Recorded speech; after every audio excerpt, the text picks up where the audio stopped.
بعض سنتیں ایسی ہیں کہ اگر ان کو چھوڑ دیا جائے سنت سمجھ کر تو اسلام کا تعارف بھی ختم ہو جائے، اور مسلمان کو پہچاننے کے لیے اس کا نام معلوم کرنا پڑے کہ آپ کا کیا نام ہے، تاکہ آپ کو سلام کیا جا سکے۔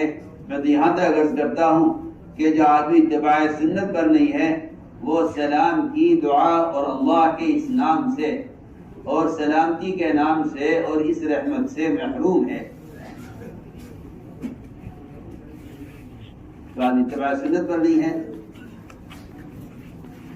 وہ دعا سے اور سلام کی رحمت سے اور سلامتی کی سعادت سے وہ شخص محروم ہے جو اتباع سنت پر نہیں ہے۔ اس لیے کہ ہر چیز کی بھائی بیٹھ کے سنو، کیا کر رہے ہیں؟ شیطان گئی، بیٹھ کے سنو بات کہ اسلام کا تعارف صرف ادائے فرائض سے نہیں ہے، اس لیے کہ فرائض کا ادا کرنا یہ کفر سے اسلام میں داخل ہونے کی شرائط ہیں۔ اگر فرائض نہیں ہے تو کفر ہی کفر ہے، فرائض نہیں ہے تو کفر ہی کفر ہے۔ فرمایا بنی الاسلام علی خمس، اسلام کی بنیاد 5 چیزیں ہیں، اعلی استعمال کے لیے اسلام کی بنیاد 5 چیزیں اسلام کی بنیاد ہیں۔ یہاں سوال کھڑا ہوتا ہے پھر اسلام کیا ہے؟ یہ تو بنیاد ہے، کیونکہ ایک اصول ہے نحو کا کہ مضاف مضافلے کے اندر مغایرت ہوتی ہے، مضاف مضافلے میں مغایرت ہوتی ہے۔ اسلام کی بنیاد 5 چیزیں ہیں، تو یہ 5 اسلام کی بنیاد ہیں، تو سوال ہے کہ اسلام کیا ہے؟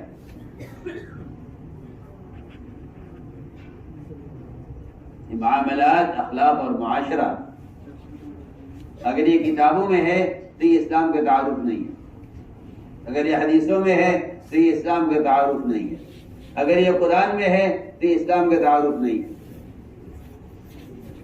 اسلام کا تعارف اس وقت ہے ان معاملات، اخلاق اور معاشرے سے جب مسلمان عملی طور پر اس کو پیش کرے، ورنہ اس کے علاوہ مسلمان کا تعارف مسلمان کے اپنے علم سے بھی نہیں ہو سکتا، عمل کے سوا مسلمان کے تعارف کا کوئی ذریعہ کوئی سبب نہیں۔ اگر آپ معاشرے پر کتاب لکھیں تو میں کہتا ہوں کہ یہ معاشرہ پیش کرنا نہیں ہے، اگر آپ معاملات پر کتاب لکھیں تو یہ معاملات پیش کرنا نہیں ہے۔ سارے اسلام کا حسن اور سارے دین کا کمال وہ صرف اور صرف اتباع سنت پر ہے، بلکہ میں تو عرض کرتا ہوں کہ قرآن نے شرط لگا دی ہے، ان تطیعوہ تہتدوا، اگر تم ہر ضرورت میں ہر کام میں نبی کے اتباع کرو تو ہدایت کا راستہ۔ حضور اکرم صلی اللہ علیہ وسلم نے اسلام لانے والوں کو اس سے نہیں ڈرایا کہ تم نماز چھوڑ دو گے، تم روزہ چھوڑ دو گے، تم زکوٰۃ چھوڑ دو گے، اس سے نہیں ڈرایا۔ آپ نے اگر ڈرایا ہے مسلمان کو تو مسلمان کو اس سے ڈرایا کہ تم غیروں کا معاشرہ اختیار کر کے چاہو گے کہ صرف اسلام فرائض تک باقی رہ جائے اور باقی مسلمان معاملات اخلاق معاشرے میں آزاد ہو جائے۔ کتنا ڈرایا آپ اندازہ کیجئے۔ ہم سمجھتے ہیں کہ میاں فرائض ادا ہو رہے ہیں کافی ہے، لیکن حضور اکرم صلی اللہ علیہ وسلم نے مسلمان کی ایک وقتی ضرورت کے غیروں کے طریقے پر پورا ہونے کا اثر اور اس کی اہمیت حضور اکرم صلی اللہ علیہ وسلم نے اس کی اہمیت شرک اور بت پرستی کی طرح بیان فرمائی۔ جتنا ڈرایا بت پرستی سے جتنا مسلمان کو بت پرستی سے ڈرایا گیا ہے اتنا ہی مسلمان کو اپنی ایک وقتی ضرورت غیروں کے طریقے پر پورا کرنے سے ڈرایا گیا. ہماری بات توجہ چاہیے. یہ نہیں ہے کہ یہ تو کھانے کی لائن کی سنت ہے اور یہ اللہ کی توحید کا اقرار ہے. بت پرستی تو بہت بڑا گناہ ہے، لیکن اگر آپ کوئی عمل خلاف سنت کر رہے ہیں تو کوئی ایسا بڑا گناہ نہیں ہے. میری بات توجہ چاہیے. مسلمان کا اپنی ایک وقتی ضرورت کو غیروں کی مشابہ کرنا، غیروں کے طریقے پر پورا کرنا، حضور اکرم صلی اللہ علیہ وسلم نے حدیث میں صراحتاً فرمایا کہ تمہارا اس طرح کا مطالبہ کرنا موسیٰ علیہ السلام کی قوم کا موسیٰ علیہ السلام سے ایک بت کا مطالبہ کرنے کے برابر ہے. میری بات سب کی توجہ سے، کیونکہ بات نظر آتی ہے دیندار طبقوں میں، اور میں تو آپ کو برا نہ لگے، میں تو صاف عرض کرتا ہوں کہ علماء اور علم رکھنے والوں میں بھی یہ بات نظر آتی ہے کہ انہوں نے سنت کو جو درجہ دیا ہوا ہے وہ اختیار کرنے نہ کرنے کا درجہ دیا ہوا ہے. میں پھر عرض کر دیتا ہوں کہ جو درجہ نوافل کا ہے وہ درجہ سنن عادات کا نہیں ہے. یہ بہت اہم بات کہہ گیا. سنن عبادات کا وہ درجہ نہیں ہے جو درجہ سنن عادات کا ہے. جو درجہ سنن عادات کا وہ درجہ سنن عبادات کا نہیں. ایک آدمی نفل نہیں پڑھتا، صرف فرائض پڑھتا ہے، سیدھا جنت میں جائے گا. اللہ نہیں پوچھیں گے نفل کیوں نہیں پڑھی. میں کچھ کہنا چاہتا ہوں، جو درجہ سنن عادات کا ہے وہ درجہ سنن عبادات کا نہیں ہے. ایک آدمی نہیں پڑھتا نفل روزے نہیں رکھتا، نفل صدقات نہیں کرتا، نفل نماز نہیں پڑھتا، صرف فرائض ادا کرتا، لیکن سنن عادات یعنی مسلمان کی اپنی بشری حاجتیں اور ضرورتیں، اس کا کھانا پینا پہننا اوڑھنا، اگر یہ ضروریات سنت کے مطابق نہیں ہیں تو میں یہ کہنا چاہتا ہوں کہ یہ اسلام کو چھپا رہا ہے.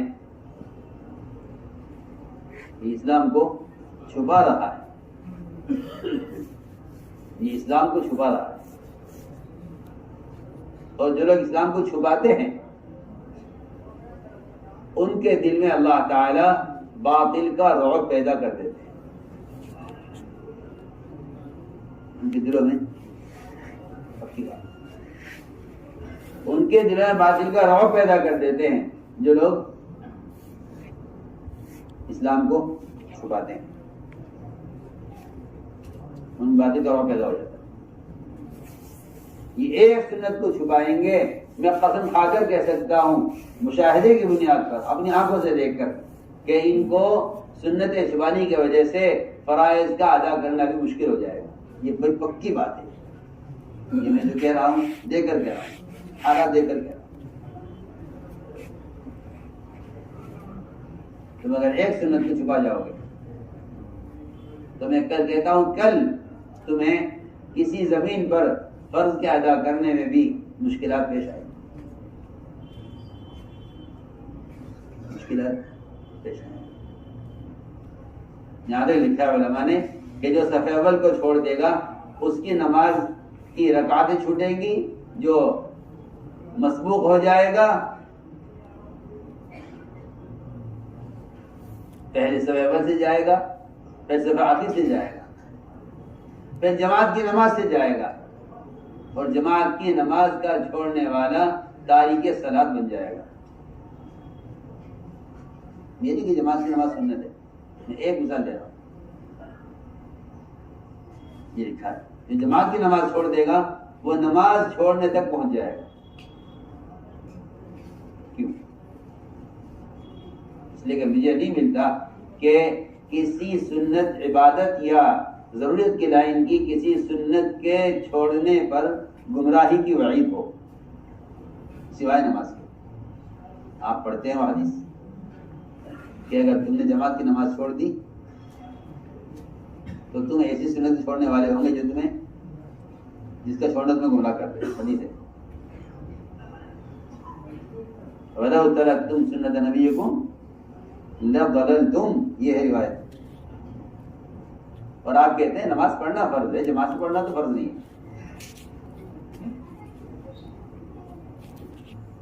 آپ کیا کہتے ہیں نماز پڑھنا فرض ہے, جماعت سے پڑھنا تو فرض سنت ہے. اور حدیث میں یہ ہے کہ تم نے جماعت کی نماز چھوڑ دی تم کیا ہو جاؤ گے, تم گمراہ ہو جاؤ گے. میں یہ کہنا چاہتا ہوں کہ گمراہی کا تعلق اس سے نہیں ہے صرف کہ آپ بت پرستی پر آ جائیں. میں نے ایک بات عرض کی تھی کہ مسلمان کا ایک وقتی ضرورت کو خلاف سنت پورا کرنا یا غیروں کی مشابہت اختیار کرنا اس میں اس کا تعلق بت پرستی سے ہے. اللہ اکبر.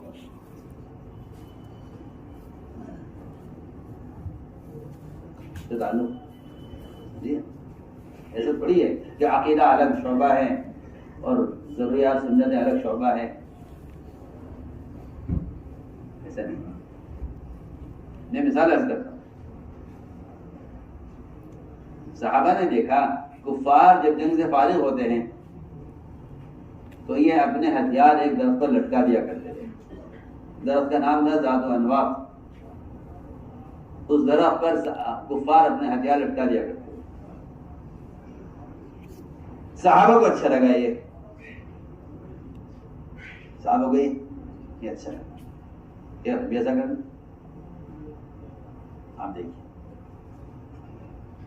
آپ شمار نہیں کر سکتے اس زمانے میں کتنی ضروریات کتنے کام ایسے ہیں جن کو مسلمان غیروں سے لے رہا ہے, اس پر عمل کر رہا ہے.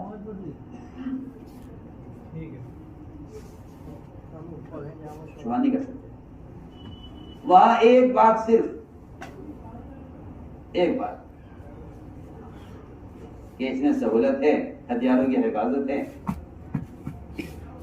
اگر آپ اجازت دیں ہمیں تو کیا ہم ایسا کر لیا کریں. اس نے عمل نہیں کیا تو کیا سوال کیا پوچھا. آپ نے فرمایا جواب میں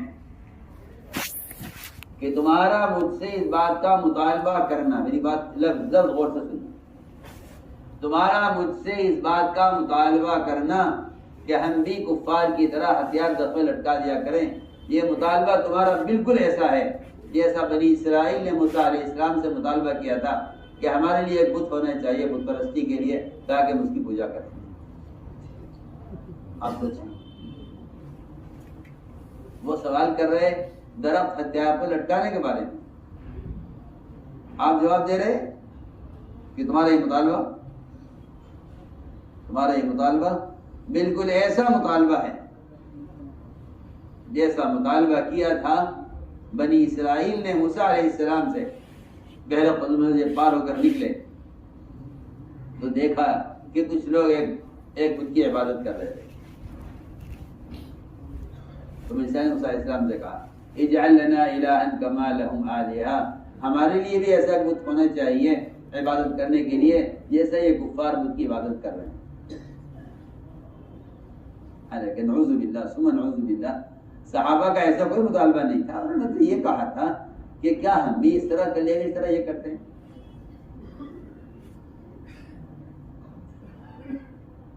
آگے چلیں. عاشورہ کا روزہ, آپ نے پوچھا یہود یہ کیوں روزہ رکھتے ہیں دن کا, کہ یہ روزہ اس لیے رکھتے ہیں دن کا کہ اس دن ان کو فرعون سے نجات ملی, اس کے شکرانے میں روزہ رکھتے ہیں. آپ نے فرمایا ہم روزہ رکھیں اللہ کے شکر کے زیادہ حقدار ہیں. ہم بھی روزہ رکھیں گے مگر ہم روزے میں یہود کی مخالفت کریں گے. ہم روزے میں یہود کی مخالفت کریں.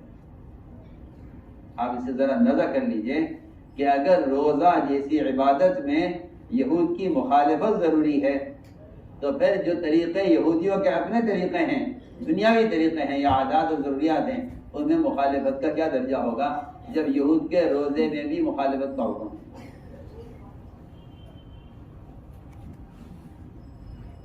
یہود کے روزے میں بھی مخالفت کا حکم ہے، سوچو۔ فرمایا اگر ہم روزہ رکھیں گے تو 2 روزے رکھیں گے تاکہ ہمارا روزہ بھی یہود کے روزے کے مشابہ نہ ہونا چاہیے، ہمارا روزہ بھی یہودیوں کے روزے کے مشابہ نہ ہو۔ اب اسے اندازہ کر لیجئے کہ ایک روزے مخالفت کا یہ درجہ ہے، تو جو عادات ہم نے اختیار کی ہیں، بلکہ میں بھی کہہ رہا تھا مفتی یعقوب سے کہ جب یہود اسلام لے آئے اور قرآن پڑھا، قرآن سیکھا، تو یہ خیال آیا کہ ہماری بھی تو ایک کتاب ہے توریت، ہماری بھی تو ایک، یہود کو خیال آیا ہماری بھی تو ایک کتاب ہے توریت، خود کیوں نہ پڑھے؟ اجازت لی آپ سے، عرض کیا رسول اللہ ہمیں توریت پڑھنے کی اجازت دے دیجیے، جس طرح ہم قرآن پڑھتے ہیں، اس کی تلاوت کرتے ہیں، نماز میں پڑھتے ہیں، ہم چاہتے ہیں کہ توریت ہی پڑھ لیا کریں، کیا اجازت دیں گے آپ ہم؟ اس پر قرآن کی آیت نازل ہوئی، ادخلوا فی السلم کافہ، اسلام میں پورے داخل ہو جاؤ، اسلام میں پورے داخل ہو جاؤ۔ تو مجھے آج یہ کرنا تھا کہ جب تک مسلمان سنت عادات کو درجہ نہیں دے گا جو درجہ عبادات کو عقائد کو دیتا ہے، جب تک مسلمان سنت کو درجہ نہیں دے گا جو درجہ عقائد اور عبادات کو دیتا ہے، میں تو ساتھ بات کرتا ہوں کہ جو قوم معاشرے اور مجتمع نہیں ہوتی وہ قوم مردہ ہوتی، سارے قوانین کے آرے اس قوم پر چلتے ہیں جو قوم معاشرے پر مجتمع نہیں، سارے قوانین کے آرے کن پہ چلتے ہیں؟ تو قوم معاشرے پر مجتمع نہیں، وہ قوم مردہ کہلاتی ہے، وہ قوم مردہ کہلاتی ہے جو قوم معاشرے پر مجتمع نہیں۔ اور ہم سب کا مزاج یہ ہے کہ چھوڑے یہ سنتی تو ہے، یہ فرض تو ہے نہیں۔ تو میرے عزیز دوستوں اور بزرگوں، بات اصل یہ تھی کہ حضور اکرم صلی اللہ علیہ وسلم نے اپنے صحابہ کے بارے میں کیا فرمایا تھا؟ فرمایا تھا اگر سیاہ بیل کے پہلو میں چند بال سفید دور سے چمکتے ہیں اور سفید بیل کے پہلو میں چند سیاہ بال چمکتے ہیں تو میرے صحابہ کی مثال ایسی ہے، میرے صحابہ کی مثال ایسی ہے۔ یہ صحابہ کی مثال نہیں بیان کی گئی تھی بلکہ قیامت تک آنے والی امت مسلمہ کے لیے مثال بیان کی گئی کہ تمہیں ایسا ہو کر رہنا ہوگا، تمہیں ایسا ہو کر رہنا ہوگا۔ میں تو صاف سے بحث کرتا ہوں، اس زمانے کے مسلمان جاہل ہیں جو کہتے ہیں کپڑا پہنا جاتا ہے بدن چھپانے کے لیے، میں کہتا ہوں جہالت ہے، بدن چھپانا فرض نہیں ہے، حلیہ سنت کا حلیہ اصل ہے، بدن کا چھپانا فرض نہیں ہے، بدن کے چھپانے سے آدمی مسلمان نہیں ہو جاتا، بدن کے چھپانے سے مسلمان نہیں ہو جاتا۔ بدن کا چھپانا اسلام کا مسلمان کا امتیاز نہیں ہے، میری بات یاد رکھنا سر، بدن کا چھپانا یہ مسلمان کا امتیاز نہیں ہے، تمام مذاہب کے اندر بدن کا چھپانا ہے۔ سنتا ہے کہ بعض جانور قسم کے لوگ ہیں جنگلوں میں رہتے ہیں،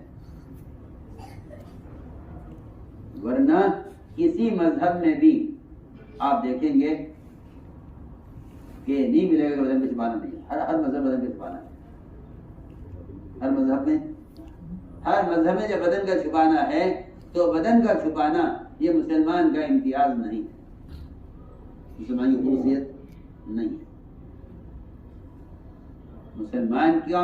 مسلمان کا حلیہ جو ہے اتباع سنت میں یہ مسلمان کا امتیاز ہے، یہ مسلمان کا امتیاز ہے۔ ورنہ سچی بات یہ ہے کہ ہر پھل کا تعارف اس کے چھلکے سے ہوتا ہے، ایسے مسلمان کا تعارف اس کے پھلیے سے ہوتا ہے۔ اس کی جو حدیث ہے نا کہ قرب قیامت کی علامات میں سے ہے کہ نام پوچھ کر سلام کیا جائے گا، میں سمجھتا ہوں اس حدیث کا مطلب ہی یہی ہے، مجھے اس کے علاوہ اس سے بہتر اس حدیث کا کوئی معنی سمجھ نہیں آتا۔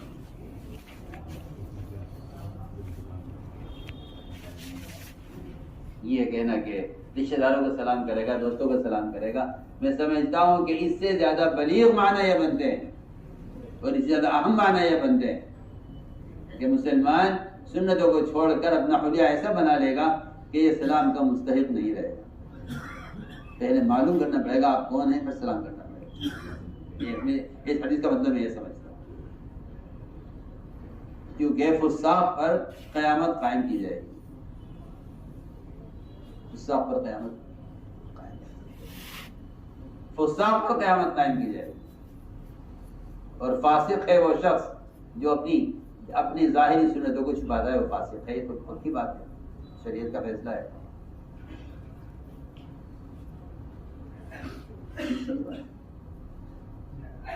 فاسق ہے جو کیا کرتا ہے، سنتوں کو چھپاتا ہے،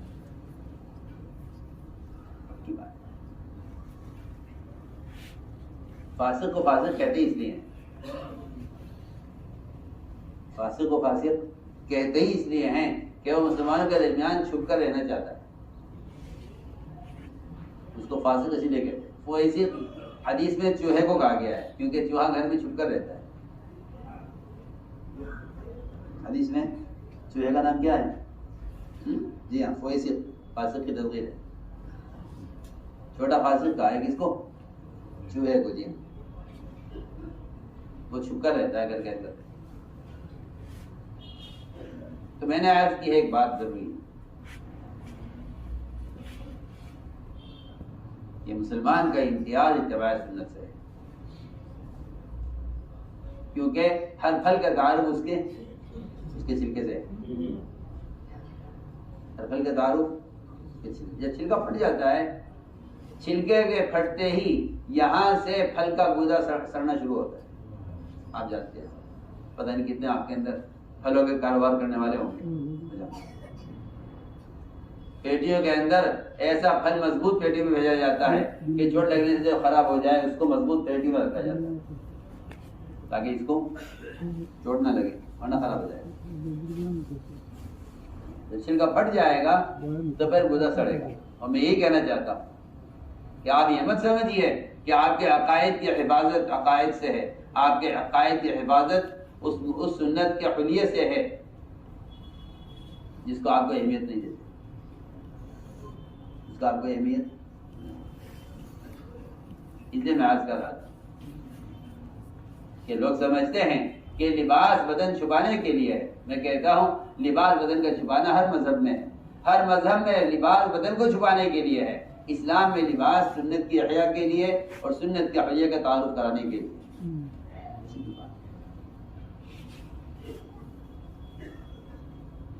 اور یہ بیماری مسلمانوں میں عام ہو گئی، یہ تو لباس ہی سیدھا ہوتا ہے۔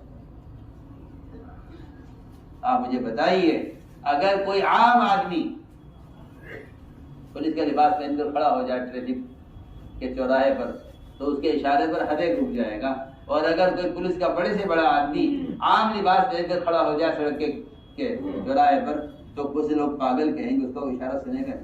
میں کہتا ہوں اس زمانے کے مسلمانوں کا حشر یہی ہے، ان کے اشارے پر کوئی رکنے والا نہیں۔ پولیس کا بڑے سے بڑا آفیسر ہو، بڑے سے بڑا آفیسر اور ٹریفک پولیس کا اگر سادے لباس میں کھڑا ہوا ہے، لوگ پاگل کہیں گے، کوئی آگے پوچھے گا آپ کے پاس پولیس کا آدمی ہونے کا آپ کے پاس کیا ثبوت ہے؟ اور میں کہتا ہوں کوئی آپ کے جیسا عام آدمی جا کر کھڑا ہو جائے مگر وردی پولیس کی پہن لے، کوئی پوچھے گا آ کر کہ آپ کے پاس کیا ثبوت ہے، کیا پولیس کے آدمی ہے؟ پوچھے گا کتنی ہمت ہے؟ اور اس کی وردی بتا رہی ہے کہ پولیس کا آدمی سوچو تو صحیح، جب دنیا کے ایک معمولی شعبے میں اپنے لباس کی وجہ سے آدمی کا رعب ہوتا ہے، تو پھر اسلام کے تمام شعبوں میں مسلمان کے وجہ سے کتنا رعب ہونا چاہیے؟ مسلمان کو اہمیت نہیں، اس لیے سمجھتے تھے ارتداد کے 3 درجے ہیں، ارتداد کے 3 درجے ارتداد کے ہیں۔ سب سے پہلے معاشرہ مرتد ہوتا ہے، سب سے پہلے معاشرہ مرتد، سب سے معاشرہ مرتد ہوتا ہے سب سے پہلے۔ معاشرے کا ارتداد یہ ہے کہ مسلمان کی ضروریات میں سے سنتیں نکل جائیں،